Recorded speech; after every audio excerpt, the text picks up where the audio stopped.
The night air stung my cheeks as I hurried down the wet sidewalk, my worn sneakers splashing through puddles that reflected the neon lights of downtown Chicago. My thin jacket did little against the October chill, but I couldn't afford better, not since Dad's medical bills had consumed our savings, and the eviction notice appeared on our apartment door 3 weeks ago. Just one more block, I whispered to myself, my breath forming small clouds that disappeared into the darkness. Angelini's stood at the corner, its elegant facade a stark contrast to the gritty neighborhood surrounding it. Warm golden light spilled from its windows, and even from outside I could smell the rich aroma of garlic, basil, and something else. Something expensive. The kind of place I could never afford to eat at, but hopefully, the kind of place where tips would be generous enough to cover our rent. I paused before the heavy wooden door, checking my reflection in the window. My dark hair was pulled back into a neat ponytail, my face scrubbed clean of makeup except for a touch of mascara. The required uniform, black pants and white button-up, hung a bit loose on my frame. I'd lost weight worrying about Dad, about money, about everything. "You can do this, Ellie," I murmured, straightening my shoulders before pulling open the door.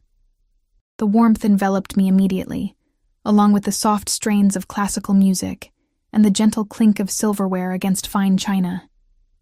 The hostess, a polished woman with perfect hair, gave me a thin smile when I explained I was there for my first shift. "Mr. Caruso mentioned you'd be starting tonight," she said, looking me over with barely concealed judgment. "Follow me." She led me through the dining room, past tables covered with crisp white linens and adorned with fresh flowers and flickering candles. The patrons were well-dressed, laughing softly over wine glasses that probably cost more than my entire wardrobe. I felt the familiar knot of inadequacy tighten in my stomach. The kitchen was a different world. Bright, loud, chaotic. Men in white coats barked orders in Italian and English.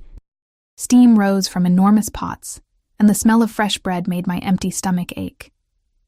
"Maria will train you," the hostess said, nodding toward a petite woman arranging appetizers on a tray. "Don't disappoint Mr. Caruso. He rarely gives second chances." I swallowed hard. "I won't." The night passed in a blur of memorized specials, careful balancing of trays, and trying desperately not to spill anything on the immaculate tablecloths. Maria was patient but firm, correcting my pronunciation of the Italian dishes and showing me exactly how Mr. Caruso liked things done. "The wineglasses must be arranged just so," she demonstrated, her fingers moving with practiced precision. "Mr. Caruso notices everything." "What's he like?" I asked, trying to sound casual. I'd never met the owner who had miraculously hired me on the spot after a 5-minute interview, where he'd asked few questions, but watched me with unnerving intensity. Maria's expression shifted subtly. "Professional," she said carefully. "Very particular." Before I could press further, the kitchen fell suddenly, dramatically silent. The change was so abrupt it was as if someone had muted the room. I turned to see what had caused the shift. He stood in the doorway between the dining room and kitchen, and even if Maria hadn't whispered, "Mr. Caruso," I would have known who he was. Authority radiated from him like heat from a flame. He couldn't have been more than 35, his dark hair perfectly cut, his posture impeccable in a suit that I instinctively knew cost more than 6 months of my rent. But it was his eyes that held me frozen, dark as espresso, taking in everything with calculated precision. Behind him loomed 2 men, their bulky frames unsuited for the elegant restaurant. One scanned the kitchen continuously, his hand never far from the inside of his jacket. The other remained by the door, speaking quietly into what appeared to be an earpiece. Mr. Caruso moved through the kitchen like a shark through still waters, unhurried but unmistakably dangerous.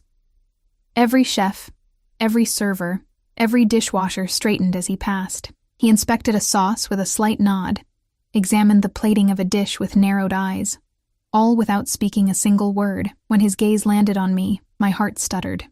For a moment that stretched like taffy, he studied me, his expression unreadable. Then his lips curved in what might have been a smile, though it didn't reach his eyes. "Eleanor," he said, my name somehow sounding different in his mouth.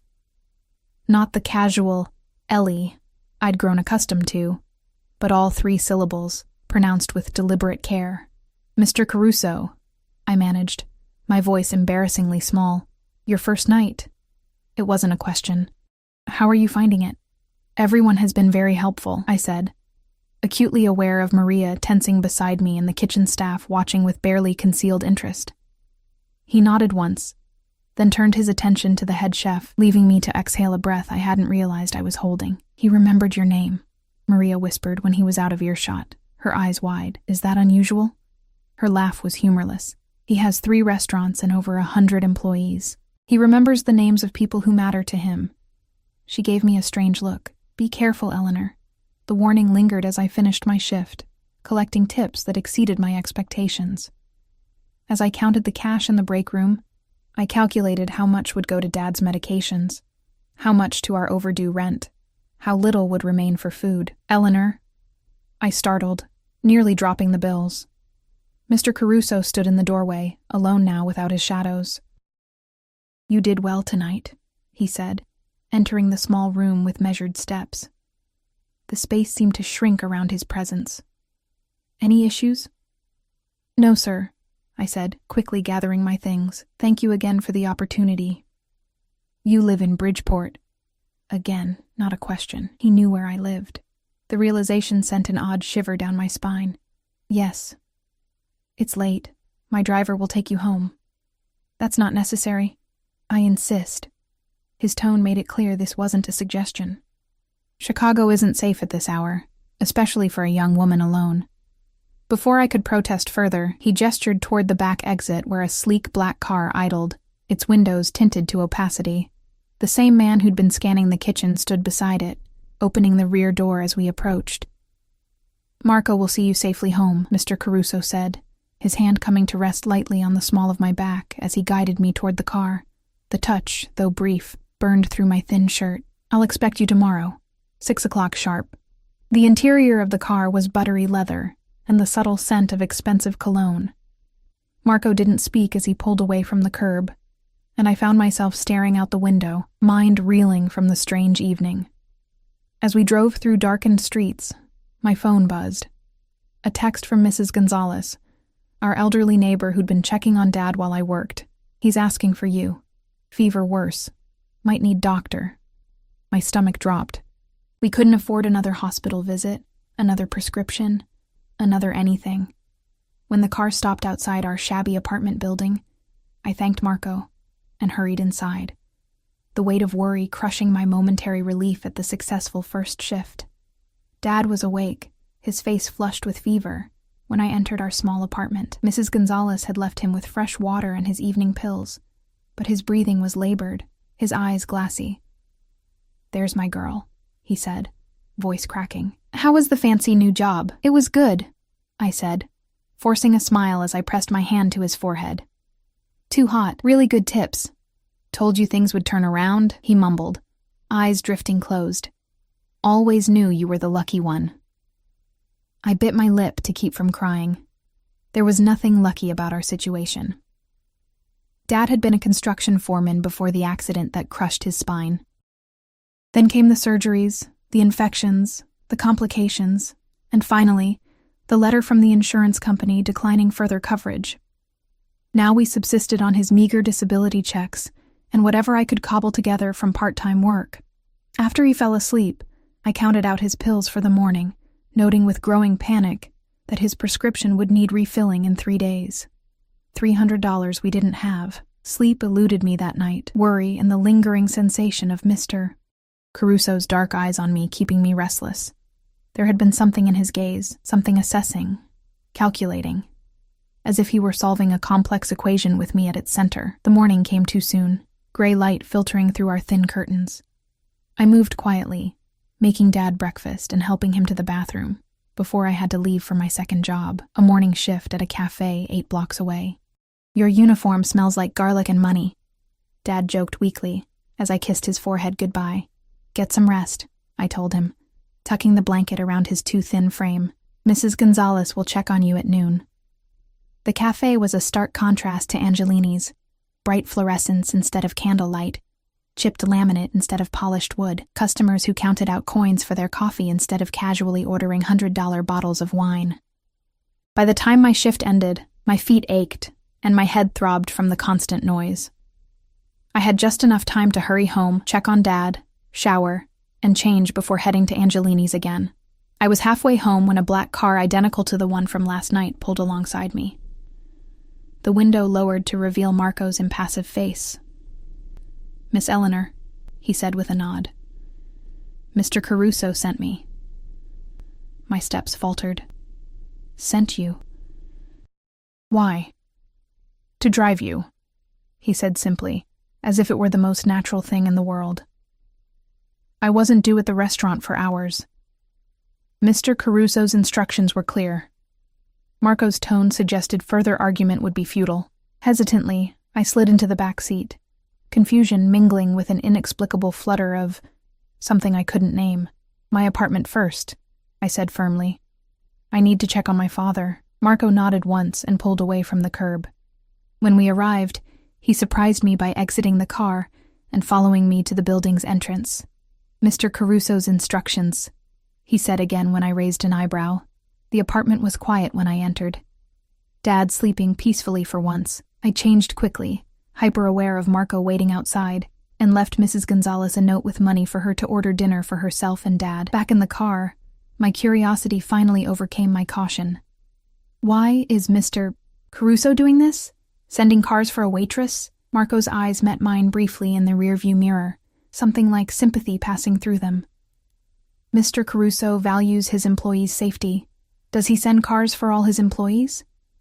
The question hung unanswered as we pulled up to the restaurant's rear entrance, where Mr. Caruso himself stood waiting, a cigarette between his fingers sending tendrils of smoke into the evening air. As I exited the car, his eyes tracked my movement, that same calculating look from yesterday, present in their depths. "Eleanor," he said, extinguishing the cigarette under a polished shoe. "You're early." "Your driver didn't give me much choice," I replied before I could stop myself.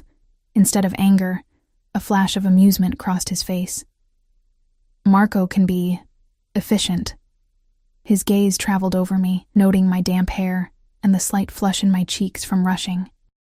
"Come, there's something I want to show you before your shift begins." I followed Mr. Caruso through a side door I hadn't noticed during my first shift. Unlike the bustling kitchen or the elegant dining room, this corridor was quiet, the carpet thick enough to muffle our footsteps. The walls were adorned with black and white photographs of what I assumed was Italy. Narrow streets, ancient buildings, people caught in moments of laughter decades ago. "My grandfather's hometown," Mr. Caruso said, noticing my gaze lingering on a particular image of an elderly man standing proudly before a small restaurant, near Naples. He came to America with nothing but the clothes he wore and his mother's recipes. There was a hint of something almost soft in his voice, at odds with the hard lines of his face. "Is that how Angelini's began?" I asked, genuinely curious. A shadow passed over his features. "Not exactly." Before I could ask what he meant, we reached a heavy wooden door. "Mr. Caruso produced a key from his pocket and unlocked it, gesturing for me to enter before him. The office beyond was unexpected. Warm, almost cozy, with bookshelves lining one wall and a large desk of dark polished wood dominating the space. A leather sofa sat beneath a window overlooking the restaurant's private garden, currently illuminated by strings of delicate lights that reminded me of fireflies. "Sit," he said, indicating one of the chairs across from his desk. I perched on the edge, hyper-aware of the expensive surroundings, and the man watching me with that same unreadable expression. Up close, I noticed details I'd missed before, a thin scar that traced his jawline, the signet ring on his right hand, the way his shoulders filled out his tailored suit with the unmistakable breadth of someone who made physical fitness a priority. "Your father is ill," he said abruptly. My breath caught. "How did you—" "I make it my business to know who works for me, Eleanor." He leaned back in his chair, fingers steepled beneath his chin. "Spinal cord injury 2 years ago, subsequent infections, insurance complications. Each fact, delivered with clinical precision. A chill ran through me despite the room's warmth. That's private information." Privacy is a luxury few can truly afford.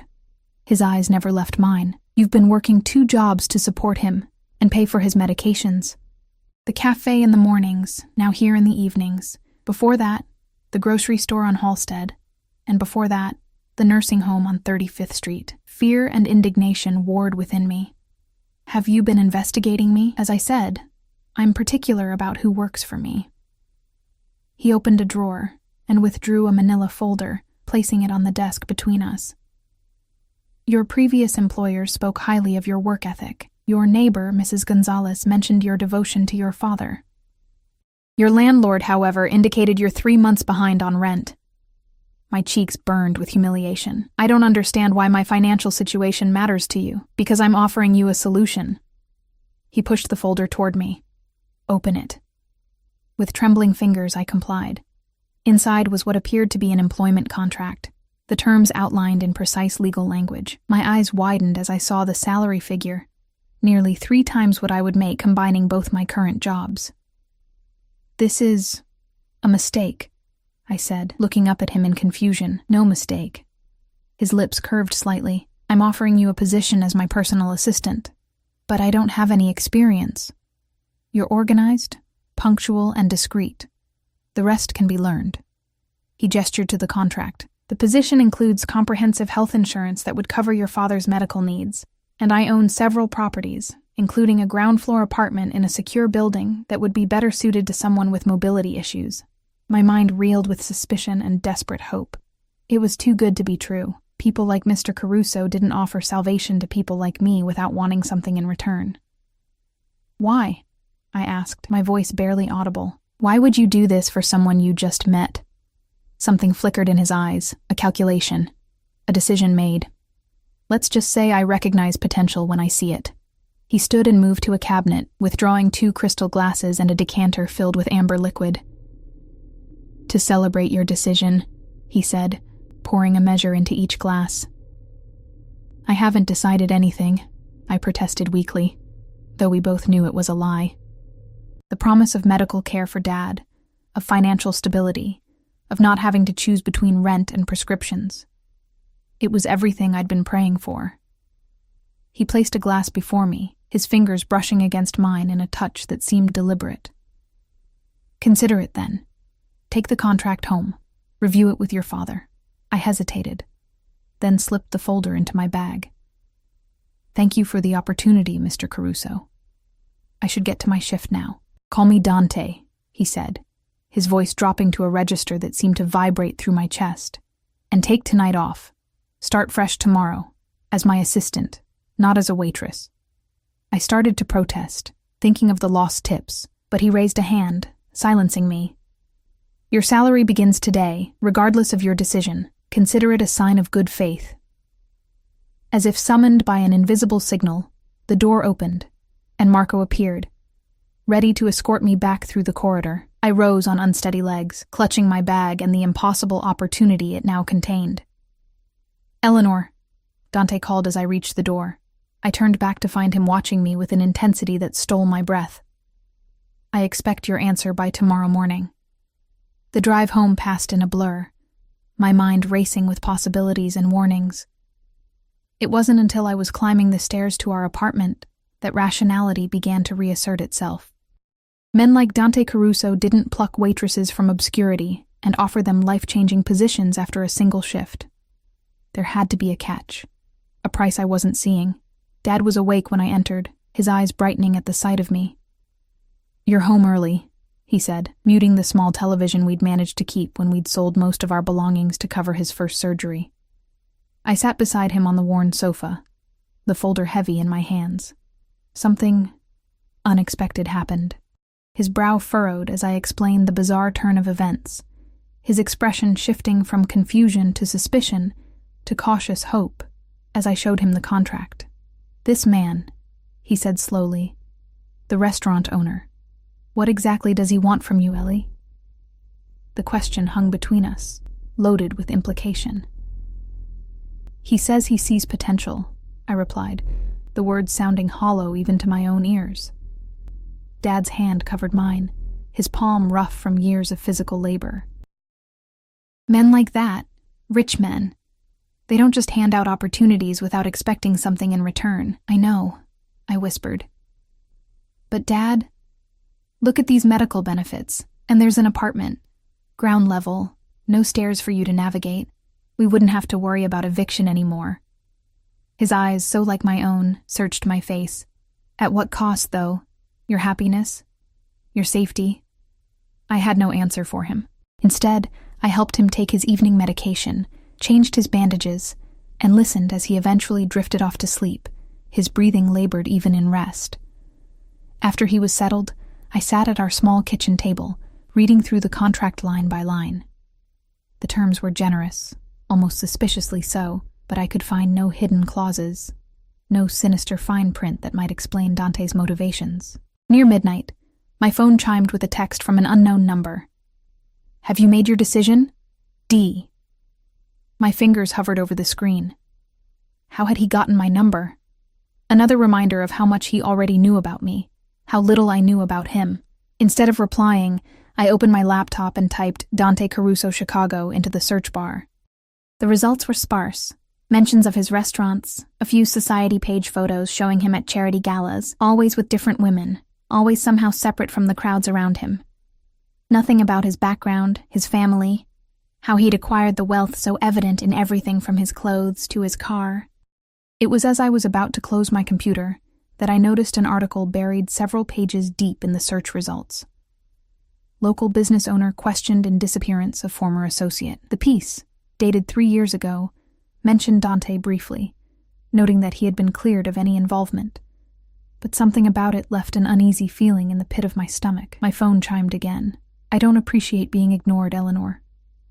The message sent a chill down my spine. I quickly typed back, still considering. We'll have an answer tomorrow as promised. His reply came instantly. See that you do. Sleep eluded me that night, my mind cycling through scenarios and possibilities. By dawn, exhaustion had made the decision for me. We needed the money. Dad needed the medical care, and I would deal with whatever complications came with accepting Dante's offer. I texted my acceptance at 6 a.m., not expecting an immediate response. But my phone rang seconds later. Good choice. Dante's voice was smooth, satisfied. Marco will collect you at 8. Pack what you need for the day. We'll arrange the move to the new apartment by the end of the week. My father will be well cared for during the transition. I've arranged for a home health aide to assist him today while you're working. Before I could respond, he had hung up, leaving me staring at my phone in disbelief. True to his word, Marco arrived precisely at 8, helping me into the now familiar black car. Instead of heading to Angelini's, however, we drove deeper into downtown, eventually pulling up before a gleaming high-rise that seemed to touch the clouds. Mr. Caruso's primary office, Marco explained, opening my door. 18th floor.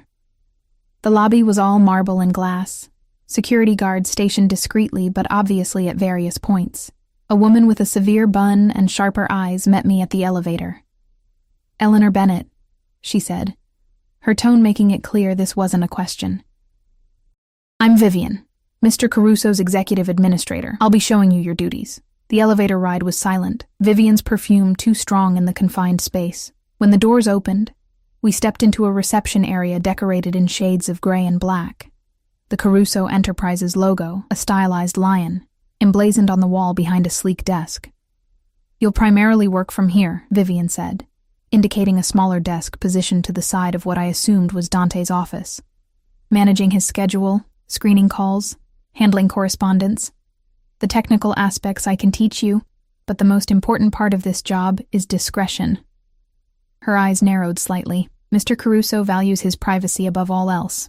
Of course, I murmured, trying to look as though I belonged in this world of floor-to-ceiling windows and furniture that probably cost more than a year's rent. Vivian handed me a tablet, his schedule for today. Memorize it. You'll accompany him to all meetings, take notes, and anticipate his needs before he has to ask. I glanced down at the screen, my eyes widening at the list of names. Several I recognized as prominent business figures in Chicago, others complete mysteries to me. Don't be intimidated, came Dante's voice from behind us. Most of them are far less intelligent than they'd like the world to believe. He stood in the doorway to his office.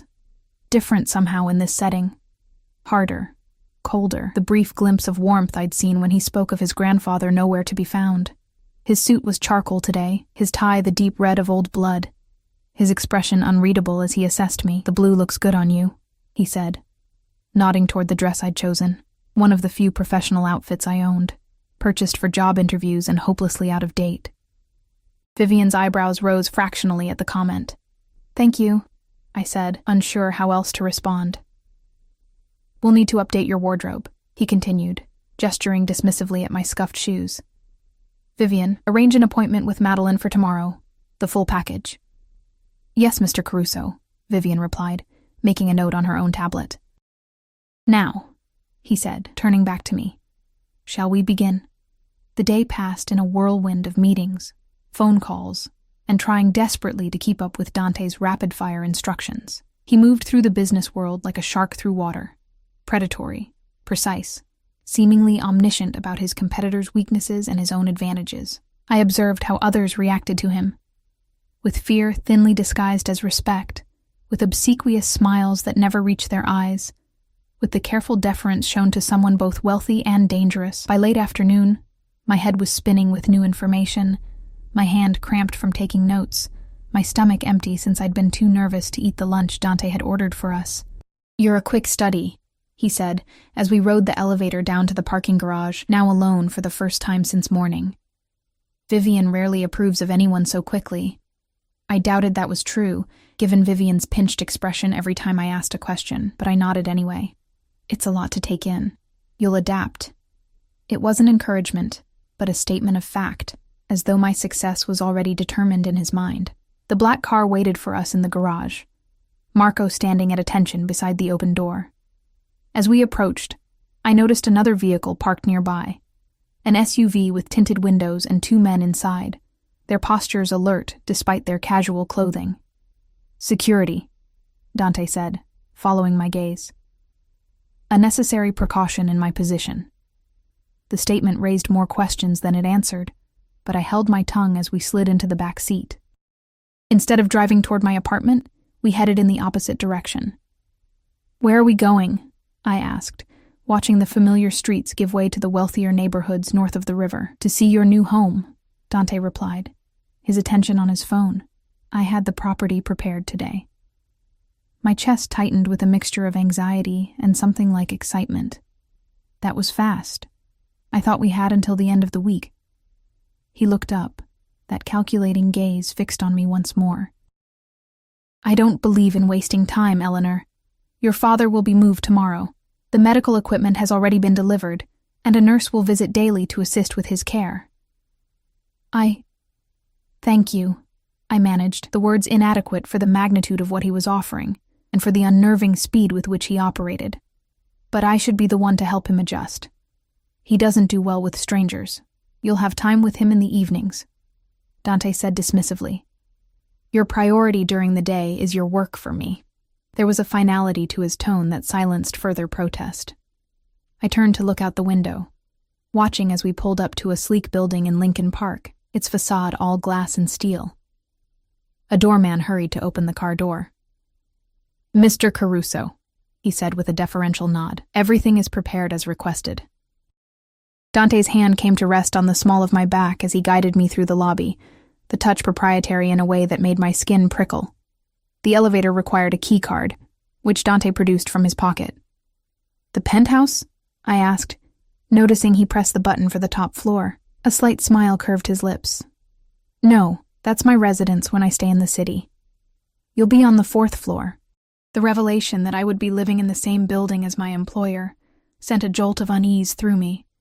The lines between professional and personal seemed to blur further with each passing hour. The apartment was nothing like I had imagined.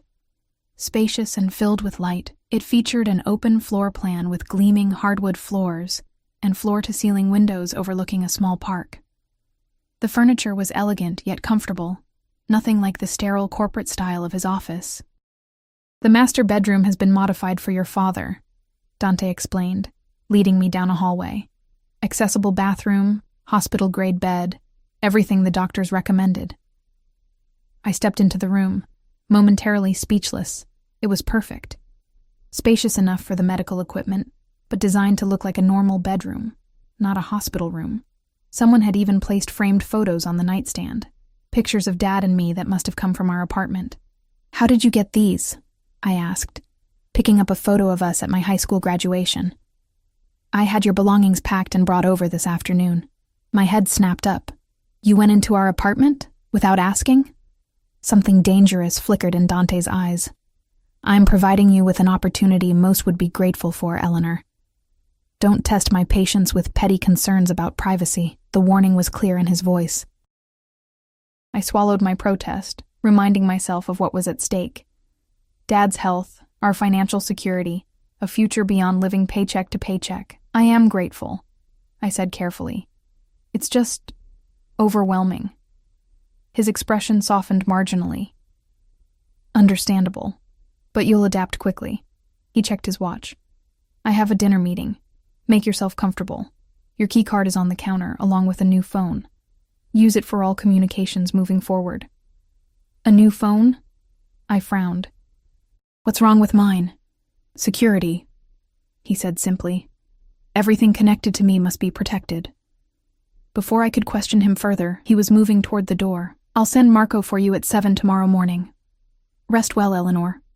After he left, I explored the apartment in a daze. The kitchen was fully stocked, the closet in my bedroom filled with new clothes in exactly my size, the bathroom supplied with expensive toiletries I'd only seen in magazines. It was as if Dante had anticipated my every need before I'd even agreed to work for him. The new phone sat on the counter, sleek and clearly high-end. When I turned it on, I found it already programmed with contacts. Dante's number, Marco's, Vivian's, and several others labeled only with initials. I called Dad from my old phone, explaining the sudden change in circumstances as best I could. He sounded worried, asking questions I had no answers for about Dante's motives and the strings attached to his generosity. "Just be careful, Ellie," he said, his voice weary. "Men with that kind of money and power, they operate by different rules." After we hung up, I stood at the window, watching darkness fall over the city. In the span of 48 hours, my life had been completely upended. I had gone from struggling waitress to personal assistant, from a cramped apartment on the verge of eviction to a luxury condo, and all because Dante Caruso had decided, for reasons I still didn't understand, that I was worth investing in. Sleep came fitfully that night, my dreams filled with Dante's watchful eyes and the sensation of being caught in a web I couldn't see. Morning arrived with a text message on the new phone. "Car waiting. Bring the blue file from the desk in the study." D. I found the file where he said it would be, though I hadn't noticed the study the night before. A small room off the living area, with a desk that held a laptop and several neatly arranged folders.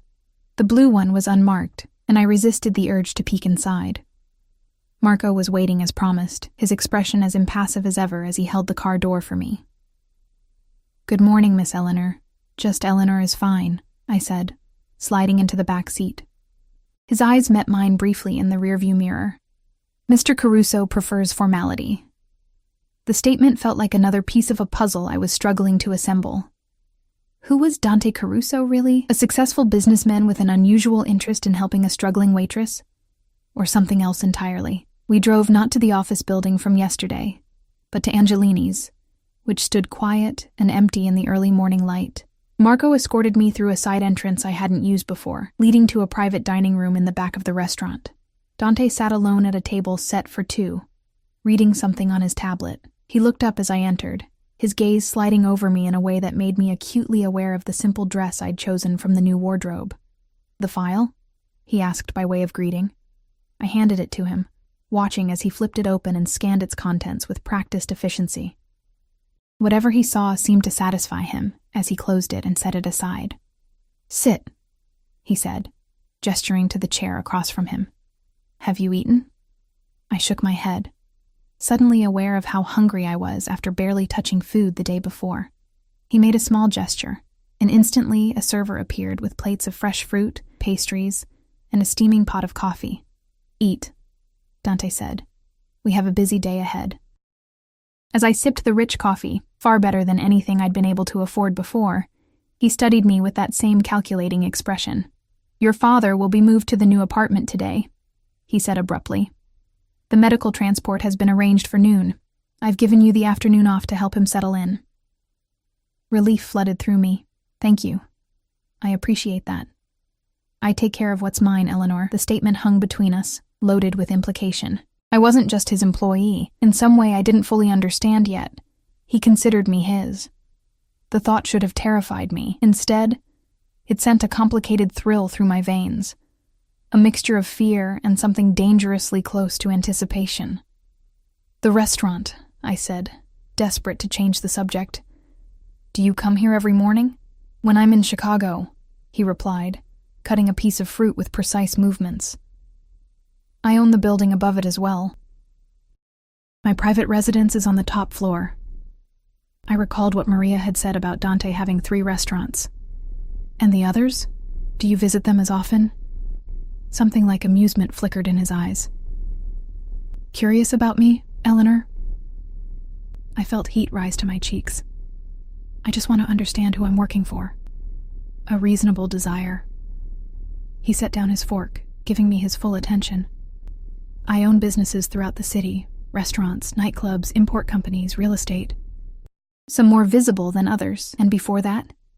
I pressed, emboldened by his apparent openness. "You mentioned your grandfather came from Italy, but not how Angelini's began." The amusement vanished, replaced by a coolness that made me regret my question. "My family history is complex and not relevant to your position." "I'm sorry, I didn't mean to pry." "Yes, you did," he said. But there was no anger in his voice, only a sort of detached interest. "You're trying to solve the puzzle of why I've taken an interest in you. It's natural, but ultimately unnecessary. All you need to know is that I saw something in you worth cultivating, and I reward loyalty generously." Before I could respond, his phone buzzed. He glanced at it, his expression hardening. "Change of plans. We need to handle something at the docks." "The docks?" I echoed, confused. "One of my import businesses," he said, rising from the table. "Bring your tablet. You'll need to take notes." The ride to the harbor was tense, Dante making several phone calls in rapid Italian, his tone growing increasingly cold with each conversation. I sat silently beside him, trying to make sense of the fragments I could understand. Something about a shipment, a discrepancy in numbers, someone who needed to be dealt with. When we arrived, Marco opened the door, and I was surprised to see the same 2 men from the SUV in the parking garage now flanking our car. They scanned the surroundings with professional vigilance before nodding to Dante. "Wait here," he told me, his voice leaving no room for argument. Through the car window, I watched as he strode toward a warehouse, the men following close behind. For 20 minutes I sat alone in the car, the silence broken only by the distant sound of gulls and the occasional horn from ships in the harbor. When Dante returned, there was a different energy about him, a coiled tension that hadn't been there before. A smear of what looked disturbingly like blood marked the cuff of his otherwise immaculate shirt. "Is everything okay?" I asked, my voice small in the heavy silence. His eyes met mine, darker than I'd ever seen them. "It is now." A chill ran through me as Marco pulled away from the docks, the warehouse disappearing behind us. For the first time since accepting Dante's offer, I felt the full weight of what I might have gotten myself into, a world operating by rules I didn't understand, with consequences I couldn't begin to imagine. "Eleanor," Dante said, his voice softer now, almost gentle. "There are aspects of my business that aren't for your concern. Your job is to support me, not question me. Do you understand?" I nodded slowly, the pieces finally beginning to align in my mind. The security, the private entrances, the way people looked at him with fear rather than respect. Dante Caruso was more than a successful businessman, and I had just tied my fate to his. The afternoon found me in the new apartment, helping Dad adjust to his surroundings. The medical transport had been seamless, the team professional and gentle as they settled him into the hospital-grade bed that somehow managed to look like normal furniture. "This place," Dad whispered, his eyes wide as he took in the spacious room, the equipment discreetly integrated into the design. "Ellie, this must cost a fortune." I busied myself arranging his medications on the bedside table, avoiding his questioning gaze. Mr. Caruso is very generous with his employees. Too generous, Dad murmured. No one gives something for nothing. I couldn't argue with him. The same thought had been circling in my mind since the incident at the docks.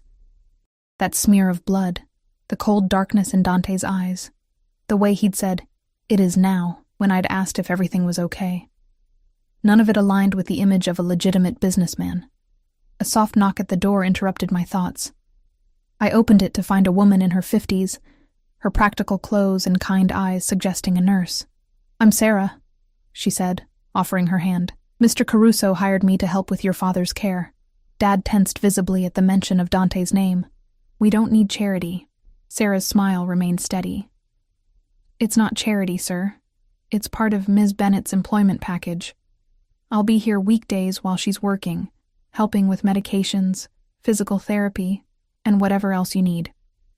I shot Dad a pleading look. We both knew he needed the help, regardless of where it came from. He relented with a sigh. "Fine, but I'm not an invalid. I can still do some things for myself." "Of course," Sarah agreed easily. Independence is important for recovery.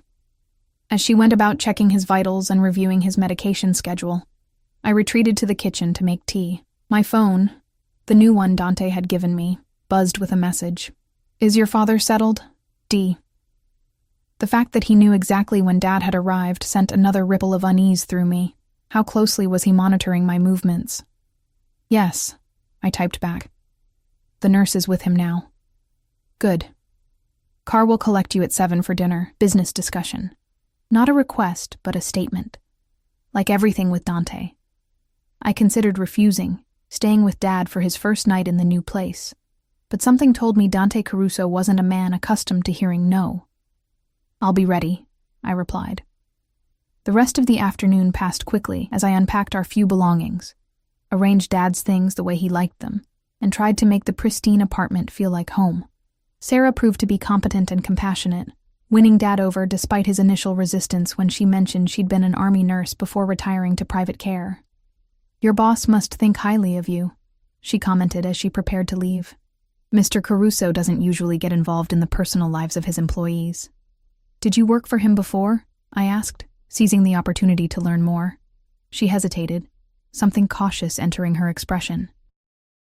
"I've helped with family members of his associates. Mr. Caruso values loyalty above all else." She picked up her bag, heading for the door. "I'll be back tomorrow at 7. After she left, Dad and I ate dinner together in his room, watching an old movie on the large television mounted on the wall. It was the most relaxed I'd seen him in months.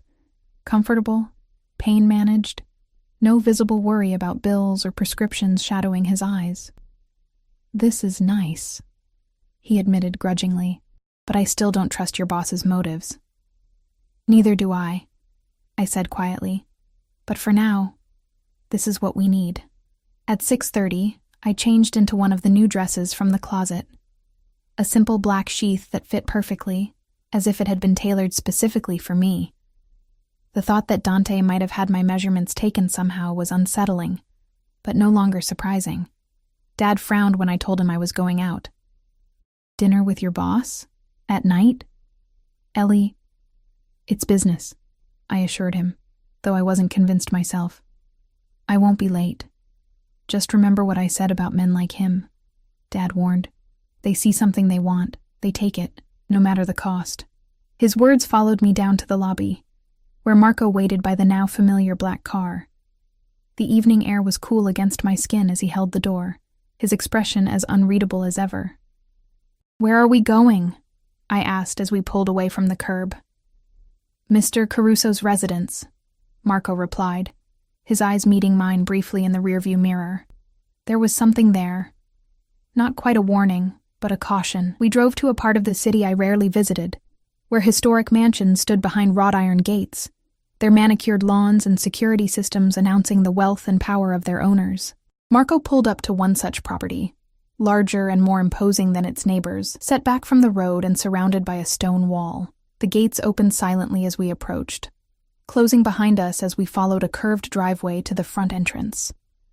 Unlike the modern glass and steel of his downtown buildings, Dante's home was old-world elegance, stone and brick, with ivy climbing the walls and windows that glowed with warm light. Marco escorted me to the door, which opened before we reached it. A man in a dark suit nodded respectfully. "Miss Bennett, Mr. Caruso is expecting you in the study." The interior was just as impressive as the exterior. Hardwood floors covered with antique rugs, walls adorned with what appeared to be original artwork, furnishings that spoke of old money and refined taste. It was nothing like the sleek modernity of his office or the comfortable luxury of the apartment he'd provided for Dad and me. This was a home built to impress, to intimidate, to announce its owner's power without saying a word. I followed the man down a hallway lined with photographs, Dante with various public figures, at charity events, at what appeared to be the opening of one of his restaurants. In each image, he stood slightly apart, watching rather than participating, that same calculating look in his eyes. The study door stood open, revealing a room lined with bookshelves and dominated by a massive desk. Dante sat behind it, his attention focused on the papers before him. He looked up as I entered, his gaze traveling over me in a way that made my skin warm. "The dress suits you," he said, rising from his chair. He'd changed since the morning, now wearing a perfectly tailored black suit with a crisp white shirt, open at the collar. "Would you like a drink?" I shook my head. I should keep a clear head for a business discussion. A slight smile curved his lips. "Always practical. One of the qualities I admire in you, Eleanor." He gestured to a door at the side of the study. "We'll eat in the private dining room, more comfortable for conversation." The room beyond was intimate, a round table set for two, candles providing most of the light, a view of the garden visible through French doors that stood open to the mild evening air. It felt distinctly unbusinesslike. "This seems personal," I said carefully as he pulled out my chair. Dante took his seat across from me, his dark eyes reflecting the candlelight. "Business and personal often intersect in my world. Surely you've realized that by now." A server appeared silently, pouring wine into Dante's glass and water into mine, then disappearing just as quietly. "Your father is comfortable?" Dante asked, though I suspected he already knew the answer. "Yes. The apartment, the nurse, it's all more than generous, as I said. I take care of what's mine." He lifted his glass, studying the deep red liquid. "And you are mine now, Eleanor, my employee, under my protection." The possessiveness in his tone sent a shiver through me, fear and something else, something I was reluctant to examine too closely. "Is that what this dinner is about? Reminding me of my place?" His laugh was low, unexpected. "Your directness is refreshing. Most people in my orbit learn to speak in careful circles, never asking the real questions. I'm not most people." "No," he agreed, his eyes never leaving mine. "You're not. That's precisely why you're here." The server returned with our first course, something artfully arranged that I barely tasted as Dante continued. "I brought you here to discuss your role moving forward. You've proven yourself observant and discreet, qualities I value highly." I thought of the docs, the blood on his cuff. "Discreet enough not to ask about things that don't concern me?" His expression hardened slightly. "Precisely. My business interests are diverse. Not all of them are meant for public scrutiny. Are they legal?" The question slipped out before I could stop it. For a long moment, Dante simply watched me, his face unreadable. Then he set down his fork with deliberate care. "That depends on whose law we're discussing. Mine, or the city's." The confirmation of what I'd suspected sent ice through my veins. Dante Caruso wasn't just a businessman. He was something darker, more dangerous. "I see," I said, my voice barely above a whisper. "Do you?" He leaned forward slightly. "Do you understand what I'm offering you, Eleanor? Not just financial security, but real power. A place at my side in a world few ever glimpse, let alone enter." "Why me?" I asked, the question that had haunted me since that first night at Angelini's.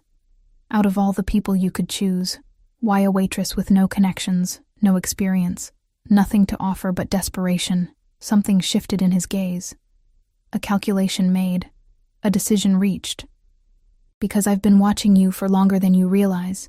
Your resilience, your loyalty to your father, your intelligence despite limited opportunities. And because you remind me of someone I once knew. The admission raised more questions than it answered. Who? That's a story for another time, he signaled, and the server appeared with our main course. For now, all you need to know is that I'm offering you a choice. Continue as you have been, managing my legitimate affairs, enjoying the benefits of my protection and generosity. Or, I prompted when he paused. Or step further into my world, see everything, know everything. With greater rewards, but also greater risks, the choice hung between us, heavy with implication. I thought of Dad, finally receiving the care he needed. Of the apartment, the security, the end to constant worry about money, and of the darkness I'd glimpsed in Dante's eyes, the blood on his cuff, the fear he inspired in others. What would happen if I chose neither? I asked softly. If I walked away? His expression didn't change, but something cold entered his eyes. I think you're intelligent enough to know that's not a real option, Eleanor. You've already seen too much. The threat was veiled but unmistakable. There was no walking away from Dante Caruso. Not now, perhaps not ever. I need time, I said finally, to think about what you're offering. He nodded once, as if my answer was exactly what he'd expected. Take the weekend. We'll speak again on Monday. The rest of the meal passed in tense silence, the food turning to ash in my mouth as I contemplated the trap I'd willingly walked into and the impossible choice that lay before me. The weekend passed in a strange limbo. I spent most of it with Dad, helping him adjust to the new apartment, learning the routines Sarah had established for his care. His condition seemed to improve almost immediately in the more comfortable surroundings. His breathing easier, his pain more manageable, his spirits lifting as he realized we weren't constantly on the edge of financial ruin. It's good to see you smile again, I told him Sunday afternoon as we sat by the window overlooking the park. His weathered hand covered mine. It's good not to worry about leaving you with nothing but debt. He studied my face, his eyes, so like my own, searching for something. But I'm worried about the price you're paying for all this, Ellie.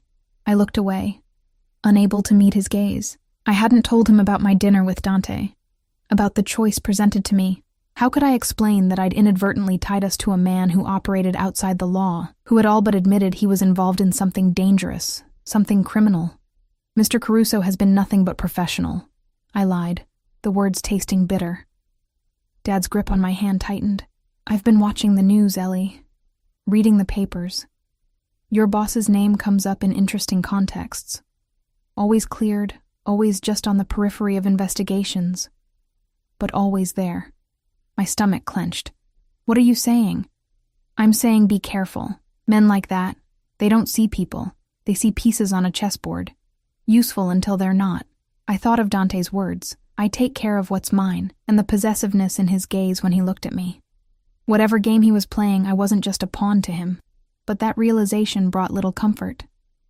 Monday morning arrived with the now familiar routine. Marco waiting with the car, the drive to Dante's office, Vivian's cool efficiency as she briefed me on the day's schedule. But there was a subtle difference in how people looked at me, a new wariness in their interactions. Word had spread somehow that I'd been invited to Dante's home, that I was more than just his assistant. Vivian confirmed as much when she cornered me in the break room, her voice low and urgent. Whatever he's offering you, be very sure before you accept. Once you're in his inner circle, there's no leaving.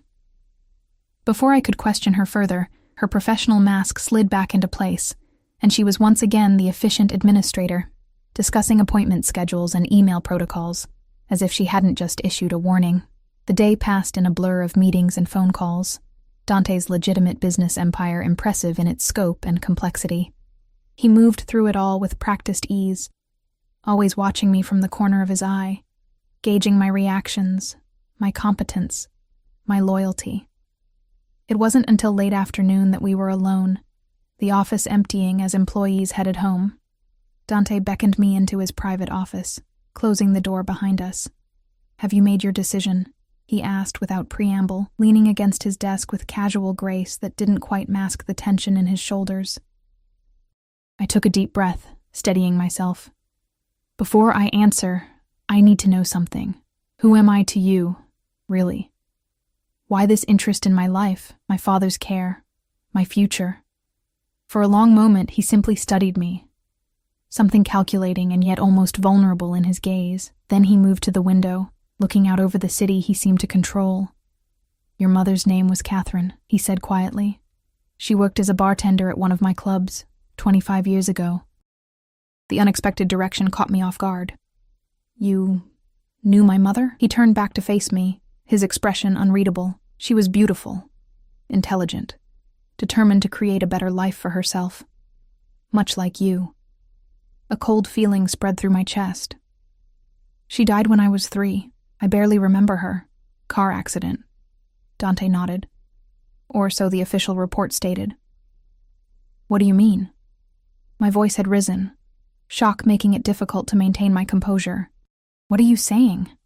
Dante's eyes held mine, dark and impenetrable. Your mother became involved with a man in my organization, someone who was skimming money, betraying my family's trust. When we discovered his deception, he attempted to flee with Catherine and you. The room seemed to tilt around me. My father is not your biological father, Dante said bluntly. Thomas Bennett adopted you after your mother's death, gave you his name, raised you as his own. A good man by all accounts, but not your blood. My legs threatened to give out. I sank into the nearest chair, mind reeling. You're lying. I have no reason to lie, Eleanor. His voice had softened, almost gentle now. Your biological father was killed in the aftermath of his betrayal. Your mother's death was collateral damage, a tragedy that should have been avoided. Tears burned behind my eyes. And me? Why didn't I die too? Something flashed across Dante's face. Regret, you were found in the back seat of the car, unharmed. My father made the decision to spare you, to allow Bennett to adopt you when he came forward, to give you a chance at a normal life. Your father, I repeated numbly. So, you're telling me your family had my parents killed, orphaned me, and now, what? You feel guilty? Is that what this is? Assuaging your conscience by helping the poor little orphan girl? Anger flared in his eyes, there and gone in an instant. It's not that simple. The rules of our world are absolute. Betrayal means death. But innocence should be protected when possible. You were an innocent. And now? My voice shook with emotion. What am I now? Dante moved closer, his presence filling the space between us. Now you're a woman I've been watching for years, making sure you were safe, provided for in small ways. The scholarship that paid for your first year of college before your father's accident? The landlord who mysteriously forgave a month's rent when you were struggling? The doctor who accepted partial payment for your father's treatment? All my doing. The revelation sent shockwaves through me. My entire life had been shadowed by this man, manipulated in ways I never suspected. Why reveal yourself now? I demanded. Why this job? This apartment? All of it, because I saw how close to the edge you were getting. How desperate. He knelt before me, his eyes level with mine, and because I've come to admire your resilience, your loyalty, your fire, qualities we share. I shook my head, trying to process the bombshell he'd dropped. So what am I to you? A charity case? A responsibility? A way to make amends for your family killing my mother? You're a loose end I've chosen to weave back into the fabric of my life, he said simply, and potentially much more, if you choose it. The implication hung between us, heavy with possibility. The choice you offered me Friday night. To stay on the periphery or step fully into your world. Yes. His hand came to rest on the arm of my chair, not quite touching me, but close enough that I could feel the heat of his skin. But now you understand the context. This isn't random chance or charity. This is reclaiming what was always meant to be part of my family's orbit. I stood abruptly, needing distance from his overwhelming presence. I need time to process this, to verify what you've told me. Of course. He rose smoothly, giving me space. Though you won't find much in official records. My family has always been careful about what truths reach paper. Your family, I echoed. What exactly does that mean? What are you, Dante? His smile was thin, almost predatory. I think you've already figured that out, Eleanor. I'm the head of one of Chicago's oldest and most powerful families. Some call it organized crime. I prefer to think of it as an alternative governance structure. The confirmation of what I'd suspected sent ice through my veins, even as a strange calm settled over me. Finally, the truth. Or at least, some version of it. And if I choose to walk away now? I asked quietly. His expression hardened. As I said Friday, that's not a real option. But there are degrees of involvement.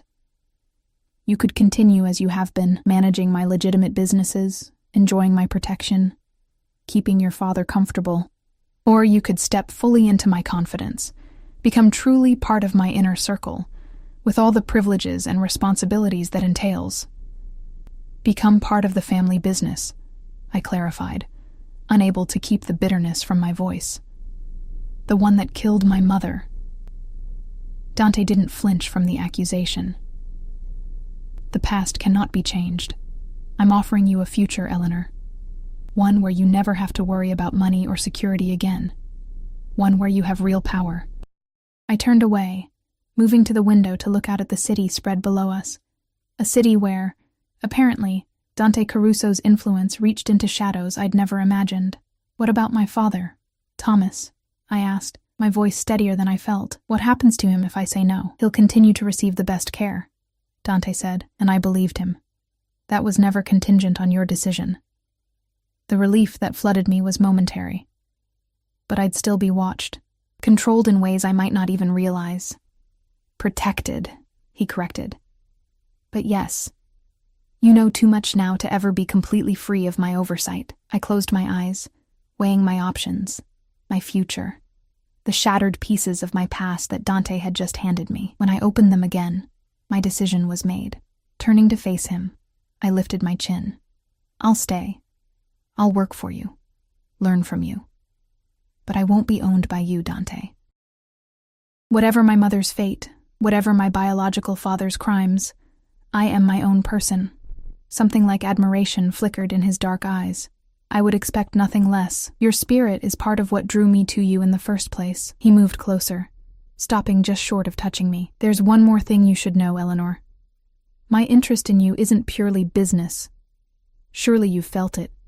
This connection between us, my breath caught. Of course I'd felt it. The electricity when he was near, the way his gaze made my skin warm. The complicated attraction I'd been fighting since that first night at Angelini's. That would be inappropriate, I said, my voice barely above a whisper. Given our history, we make our own rules, he murmured, his hand coming up to brush a strand of hair from my face. The touch sent sparks across my skin. We define our own boundaries. For a heartbeat, I thought he might kiss me. Part of me, a part I wasn't proud of, wanted him to. Instead, he stepped back, professional mask sliding back into place. Take the rest of the day. Process what you've learned. Tomorrow, we begin your real education in how my world works. I nodded, gathering my composure. Tomorrow, then. As Marco drove me back to the apartment, I watched the city pass by outside the window. The same streets I'd known all my life, suddenly transformed by the knowledge that they belonged, in some shadowy way, to Dante Caruso, to the man who had been silently shaping my life for years, the man who might have been responsible for orphaning me, and who now offered me a place in his dangerous world. A world I had just agreed to enter, eyes wide open, choosing power and protection over the illusion of freedom. Dad, Thomas, was waiting when I arrived home, his expression lighting up at the sight of me. I felt a fresh wave of gratitude for this man who had chosen me, raised me, loved me without reservation. Everything okay, Ellie? He asked, seeing something in my face. I sat beside him, taking his hand in mine. It will be, I said with newfound determination. I'm going to make sure of it. Whatever game Dante Caruso was playing, whatever he ultimately wanted from me, I would find my own path through it. I would protect what was mine, just as fiercely as he protected what was his. And perhaps in time, I would discover the full truth about my past, about my mother, about the complex, dangerous man who had drawn me into his orbit. For now, I had made my choice. Tomorrow would be the first day of my new life, not just as Dante's assistant, but as someone beginning to step into her own power. A power I intended to wield on my own terms, regardless of what Dante had planned.